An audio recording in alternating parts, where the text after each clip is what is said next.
শিশির ভেজা শীতের সকাল, গ্রামের কাঁচা রাস্তায় হালকা কুয়াশা।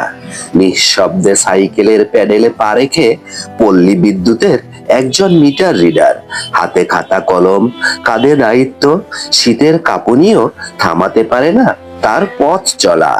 এক বাড়ি, তারপর আরেক বাড়ি, গ্রামের শেষ প্রান্ত পর্যন্ত।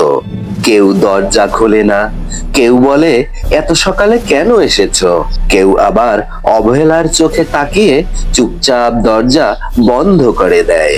তবুও সে থামে না, কারণ সে জানে এই কাজটাই তার সংসারের ভরসা।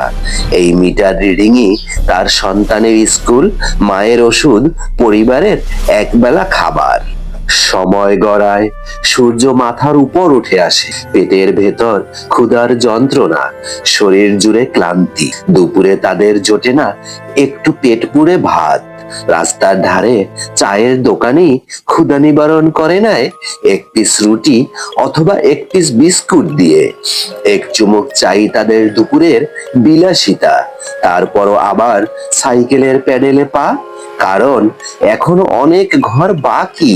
রোদে পুড়ে, বৃষ্টিতে ভিজে, শীতে জমে যাওয়া আঙুলে কলম ধরে সে শুধু সংখ্যা লেখে না, সে লেখে জীবনের বাস্তব গল্প। দিন শেষে কেউ তাকে মনে রাখে না, কেউ ধন্যবাদও দেয় না। তবুও গ্রামের প্রতিটি ঘরে আলো জ্বলে তার পরিশ্রমের বিনিময়ে। এই মানুষগুলো নীরব যোদ্ধা, যাদের ঘামে আলো আসে, কিন্তু আলোয় তাদের মুখ দেখা যায় না।